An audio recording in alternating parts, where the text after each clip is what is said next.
तेलंगाना प्रदेश Congress committee अध्यक्ष party सांसद रेवंत रेड्डी के निवास पर कांग्रेसी कार्यकर्ताओं पर हुए हमले का विरोध करते हुए लोकसभा में विशेषाधिकार नोटिस देने की बात राज्य के मामलों के प्रभारी माणिक्यम ठाकुर ने बताई। उन्होंने उम्मीद जताते हुए बताया कि तेलंगाना राज्य में उत्पन्न इन गंभीर परिस्थितियों के संबंध में लोकसभा अध्यक्ष ओम बिरला हस्तक्षेप करेंगे। अपने निवास पर हमला किए टीआरएस के गुंडों को गिरफ्तार करने के बजाय उस हमले का प्रतिकार किए कांग्रेसी कार्यकर्ताओं को हिरासत में लिया गया कहकर रेवंत रेड्डी द्वारा ट्वीट किए गए संदेश को ठाकुर ने पोस्ट किया। वहीं दूसरी ओर तेलंगाना प्रदेश कांग्रेस कमेटी के वरिष्ठ उपाध्यक्ष जी निरंजन ने राज्य के पुलिस महानिदेशक महेंद्र रेड्डी से आग्रह किया कि रेवंत रेड्डी के मकान पर टीआरएस के कार्यकर्ताओं को हमला करने के लिए प्रेरित करने के लिए केटीआर के विरुद्ध मामला दर्ज किया जाए। साथ ही मामले की जांच करवाने की भी उन्होंने मांग की। उन्होंने बताया कि इस माह की 7 तारीख को जल विहार में संपन्न हुई टीआरएस की विस्तृत स्तरीय बैठक के दौरान केटीआर ने संबोधित करते हुए कांग्रेसी नेताओं पर हमले करने की बात कहते हुए अपने कार्यकर्ताओं को भड़काया था। उसी के परिणाम स्वरूप रेवंत रेड्डी के निवास पर हमले की कोशिशें की गई है। डिग्री स्नातक पाठ्यक्रमों में प्रवेश हेतु आयोजित किए जाने वाले दोस्त के तृतीय चरण की काउंसलिंग पंजीकरण की अवधि 23 सितंबर तक बढ़ाई जाने की राज्य के उच्च शिक्षा आयुक्त नवीन मित्तल ने जानकारी दी। नवीन मित्तल ने यह भी जानकारी देते हुए बताया कि नए ढंग से बीए ऑनर्स पाठ्यक्रमों को 2 कॉलेजों में आरंभ किए जाने के संदर्भ में यह निर्णय लिया गया है। उन्होंने बताया कि उम्मीदवार वेब ऑप्शन दर्ज करा सकते हैं। उन्होंने यह भी बताया कि विद्यार्थी आरंभ किए गए नए पाठ्यक्रमों का भी चयन कर सकते हैं। रामचंद्रापुरम डिवीजन श्रीनिवास नगर कॉलोनी में चल रहे गणेश विसर्जन कार्यक्रम में पार्षद बूरुगड्डा पुष्पा नागेश ने भाग लिया। बोनालू तथा डोल ताशों की थाप के साथ गणेश विसर्जन का भव्य आयोजन किया गया। इस कार्यक्रम में सैकड़ों भक्त नाचते गाते झूमते गणेश विसर्जन शोभा यात्रा में उपस्थित थे। स्वच्छ शेरी लिंगमपल्ली के अंतर्गत पार्षद कार्यालय में पार्षद नागेंद्र यादव ने जीएचएमसी के सैनिटाइजेशन कर्मचारियों के साथ समीक्षा बैठक आयोजित की। इस समीक्षा बैठक के दौरान पार्षद नागेंद्र यादव ने अपने डिवीजन से संबंधी विकास कार्यों, लंबित पड़े कार्यों पर संबंधित अधिकारियों को उन कार्यों को पूरा करने तथा कार्यों में गति लाने के निर्देश दिए। इसी संदर्भ में पार्षद ने डिवीजन में उत्पन्न सैनिटेशन की परिस्थितियों, उसके लिए उठाए जाने वाले कदमों आदि मुद्दों की अधिकारियों से जानकारियां ली। इस समीक्षा बैठक में जीएचएमसी एसएलपी डिवीजन सैनिटाइजेशन अधिकारी doctor Ravi Kumar, sanitisation supervisor Jalandhar, SFA कर्मचारी तथा स्थानीय कॉलोनियों के नेता आदि उपस्थित थे। रामचंद्रपुरम डिवीजन में स्थानीय पार्षद बूरुगड्डा पुष्पा नागेश ने क्षेत्र का व्यापक दौरा किया। इस दौरे के अंतर्गत उन्होंने श्रीनिवास नगर कॉलोनी में स्थानीय जनता से बातचीत कर उनकी समस्याओं की जानकारियां भी ली। इसी संदर्भ में स्थानीय लोगों ने पार्षद को बताया कि वड्डेर बस्ती के बाजू स्थित सड़क पर बिछाए गए भूमिगत ड्रेनेज पाइपलाइन सही ढंग से न बिछाए जाने से इन जनसेना युवा कार्यालय से निकलने वाला भूगर्भ जल उफान भरकर सड़कों पर आ रहा है, जिससे क्षेत्र में काफी दुर्गंध एवं गंदगी फैल गई है। इस शिकायत पर पार्षद ने तत्काल प्रतिक्रिया देते हुए इंजीनियरिंग विभाग के कर्मचारी एवं कार्यकारी अभियंता सत्यनारायण तथा उप अभियंता शिरीषा को आदेश दिया कि ड्रेनेज मरम्मत के कार्य यथाशीघ्र पूर्ण किए जाएं। भारतीय जनता पार्टी के पूर्व एमएलसी पोंगुलेटी सुधाकर ने ममता बनर्जी तथा कांग्रेस पार्टी के अग्रज नेता राहुल गांधी की कड़े शब्दों में आलोचना की। उन्होंने टिप्पणी करते हुए कहा कि अपनी निजी पार्टी को नियंत्रण में न रख सकने वाले राहुल गांधी भी भारतीय जनता पार्टी पर अनुचित टिप्पणियां कर रहे हैं। उन्होंने आरोप लगाते हुए कहा कि महिला मुख्यमंत्री ममता बनर्जी पुनः सत्ता में आने के बाद अराजक शासन चलाना आरंभ कर दी है। पोंगुलेटी ने कहा कि देश में भारतीय जनता पार्टी तब भी थी और आज भी है। उन्होंने बताया कि प्रधानमंत्री नरेंद्र मोदी देश को विश्व देशों के समक्ष एक आदर्श देश के रूप में स्थापित कर रहे हैं।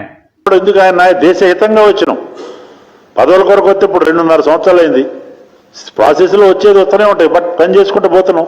మాకు అప్పచెప్పిన పని తమిళనాడులో అకౌంట్ ఓపెన్ చేసిన 4 ఎమ్మెల్యేలు, పాండిచ్చేరిలో గవర్నమెంట్ వచ్చింది. మీకు కలలో కూడా మీరు అధికారంలో రాలేరు. ఈ పార్టీలు ఆమె మమతా బెనర్జీ బీజేపీని అలా కనపడకుండా చేద్దట. ఆమె ఏం మాట్లాడుతుందో ఆమెకే తెలియదు. నిన్ను కాదు, నీ తాతలు ముత్తాతలు దిగొచ్చిన భారతీయ జనతా పార్టీ అప్పుడు ఉంది, ఇప్పుడు ఉంటుంది, ఎప్పుడు ఉంటుంది. నువ్వు కేవలం చాలా మంది ఆరోపణలు చేస్తున్నారు. 40-50 లక్షలు ఆ రోహింగ్యాలు ఇక్కడెక్కడ వచ్చిన వాళ్ళు అక్కడెక్కడ వచ్చిన వాళ్ళకి రకరకాల ఓటింగ్ కార్డులు ఇచ్చి మరి అన్ని చేసి ఇవాళ ఏదో వచ్చి విర్రవీగితే ఎట్లండి? భారతీయ జనతా పార్టీని కనపడి చేస్తావు, ఏం చేస్తావు? ఎన్ని సీట్లు గెలిచింది? 3 ఉన్న భారతీయ జనతా పార్టీ ఇవాళ 77 స్థానాల్లో ఉన్నాం. తాత్కాలికంగా నీ అరాచకం, ఒక లేడీ ముఖ్యమంత్రిగా ఉండి ఎంత అరాచకం అండి. రిజల్ట్ వచ్చిన తర్వాత ఎట్లా మనసు ఒప్పింది? ఎంతమంది ఆడాలో పైన ఎంతమంది భారతీయ జనతా పార్టీ కార్యకర్తలు ఇల్లు ధ్వంసం చేశారు, అత్యాచారాలు చేశారు. సిగ్గుతో తలవంచుకోవాల్సినటువంటి మమతా బెనర్జీ బీజేపీని లేకుండా చేస్తాడు. ఇట్లాంటి వాళ్ళు ఉన్నారు అపోజిషన్. రాహుల్ గాంధీ గారు పాపం ఆయన ఏం మాట్లాడుతారో ఆయనకే తెలియదు. సొంత పార్టీలో కంట్రోల్ లేదు. ఓపెన్ అమరేంద్ర సింగే చెప్తున్నాడు కదా నీ సిద్ధు గురించి. దమ్ముంటే అమరేంద్ర సింగ్ పైన చర్యలు తీసుకో, ఓపెన్ చెప్తున్నారు కదా. ఈ సందర్భంగా ప్రజా సంగ్రామ ఏదైతే పాదయాత్రకు వస్తున్నటువంటి ఆదరణ చూసి ఓరవలేకనే వీళ్ళంతా ఒకటై ఇక అన్ని A+B, ఏకి బీకి పడదు, బీకి సికి పడదు, సికి డీకి పడదు. బట్ భారతీయ జనతా పార్టీ అంటే ABCD ఒకటైపోతుంది. ఇదే అండి పరిస్థితి ప్రస్తుత తెలంగాణ రాజకీయం. भारतीय जनता पार्टी अन्य पिछड़ा वर्ग प्रकोष्ठ हैदराबाद नगर शाखा के महासचिव श्रीधर ने आरोप लगाते हुए बताया कि राज्य में डेंगू की हलचल सभी को परेशान कर रखी है।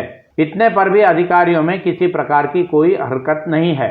भारतीय जनता पार्टी नेता श्रीधर ने बताया कि तेलंगाना राज्य में डेंगू के मामले बढ़ते जाने पर भी सरकार इसकी ओर अनदेखा व्यवहार कर रही है। उन्होंने सरकार से मांग की कि राज्य में डेंगू की स्थिति पर सरकार श्वेत पत्र जारी करें। उन्होंने सरकार का उपहास उड़ाते हुए कहा कि जब तक न्यायालय नहीं बोलेगा तब तक सरकार कोई हरकत नहीं होगी। ग्रीन इंडिया चैलेंज कार्यक्रम के अंतर्गत उस्मानिया विश्वविद्यालय प्रांगण में तुंगतुर्ती के विधायक गाधरी किशोर ने वृक्षारोपण किया। उन्होंने विश्वविद्यालय प्रांगण स्थित सरस्वती मंदिर परिसर में एक शमी वृक्ष लगाया। इस संदर्भ में विधायक किशोर ने कहा कि देश में शमी वृक्षों की संख्या घटते घटते आज अंत के कगार पर पहुंच गई है। उन्होंने बताया कि आज शमी वृक्षों की रक्षा करने की आवश्यकता है। इनके संरक्षण की जिम्मेदारी हर एक नागरिक की है। उन्होंने आगे कहा कि प्रत्येक मंदिर में शमी का वृक्ष अनिवार्य रूप से रहना चाहिए। इस अवसर पर VC रविंदर, TRS नेता, छात्र संघ नेता आदि उपस्थित थे।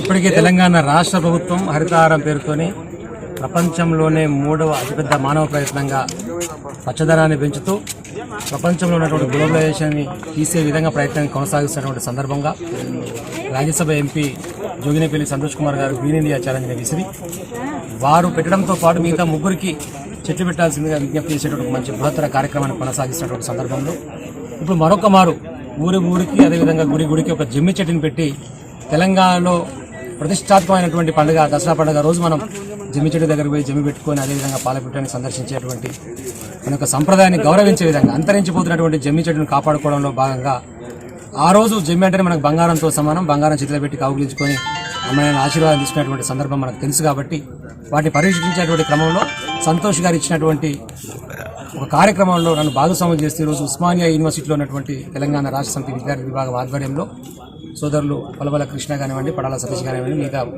సోదరులు అందరూ నన్ను ఆహ్వానించి ఈరోజు సరస్వతి గుడి ఆవరణలో జమ్మి చెట్టును పెట్టేటువంటి అవకాశాన్ని కల్పించారు.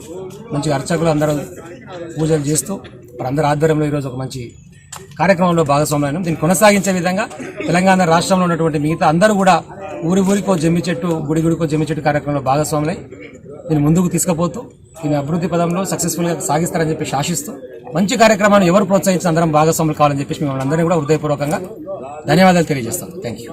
GHMC को उसके ही एक कर्मी ने 4 करोड़ रुपयों से अधिक का चूना लगाया। GHMC के भाड़ों की वसूली कर GHMC के खजाने में जमा की जाने वाली धनराशि को उस कर्मी ने अपनी ही जेब में डाल लिया। जीएचएमसी से संबंधित वाणिज्यिक भवन समुदायों के दुकानों से प्राप्त होने वाले किरायों में से अधिकांश भाग को एक नहीं दो नहीं लगातार 13 वर्षों से भाड़े के रूप में वसूली जा रही राशि को गबन करता जा रहा था। बेगमपेट सर्कल में काम करने वाले बिल कलेक्टर गोविंद राज ने इस प्रकार अक्षरशः 4,01,19,000 रुपयों की नकदी गबन कर दिया। इस बात की अधिकारियों ने पुष्टि की है। हाल ही में इस बात की जानकारी बाहर आने से अधिकारियों ने पूरी तह तक जांच कर सकते में आ गए। अधिकारियों ने बताया कि जीएचएमसी के वाणिज्यिक भवन समुदायों के भाड़े से की गई वसूली के दौरान जो किराया नकदी रूप में प्राप्त होता था उसे गोविंद राज वह अपनी जेब में रख लेता था और जो राशि चेकों के रूप में प्राप्त होती थी उसे ही जीएचएमसी के बैंक खाते में जमा कराता था। जीएचएमसी अधिकारी इस मामले की पूरी बारीकी के साथ जांच कर रहे हैं। देश में कोरोना महामारी का कहर अभी जारी है। बीते 24 घंटों में यहां 31,923 कोरोना के नए मामले दर्ज हुए। इसी प्रकार कोविड से 282 लोगों की जान भी गई है। देश भर में बीते 24 घंटों के दौरान 15,27,443 लोगों की कोविड जांच की गई, जिसमें से 31,923 लोग पॉजिटिव पाए गए। एक दिन पूर्व के आंकड़ों से तुलना की जाए तो 18% मामले एक दिन में बढ़े हैं। यह ऐसा हो तो एक केरल राज्य में ही 19,675 कोरोना के नए मामले दर्ज हुए, जो काफ़ी चिंताजनक हैं। इसी प्रकार महाराष्ट्र में 3,000 से अधिक लोग संक्रमित हुए हैं। बुधवार को देश भर में 282 लोगों ने अपनी जान गंवाई। इस संबंध में केंद्रीय स्वास्थ्य मंत्रालय ने आंकड़ों की घोषणा की है। देश में अब तक 3.35 करोड़ लोग कोरोना संक्रमण के शिकार हुए, जिनमें से 3.28 करोड़ लोग उपचार के बाद स्वस्थ हो गए। बुधवार को एक दिन में 31,000 पीड़ित स्वस्थ होकर कोरोना संक्रमण से बाहर आ गए हैं। इस समय देश में 3,01,640 लोग कोरोना का उपचार पा रहे हैं। देश में अब तक 4,46,050 लोगों की कोरोना से मौत हुई है। इस समय देश में सक्रिय मामलों का प्रतिशत 0.90 है, तो वहीं रिकवरी दर 97.77% है। देश में अब तक 83 करोड़ टीकों की खुराक वितरित की गई है। इस समय कोरोना टीकाकरण कार्यक्रम आशाजनक रूप से जारी है। बुधवार को एक दिन में 71,038 लाख लोग टीका लगवाए। अब तक कुल 83.39 करोड़ टीकों का वितरण हुआ है।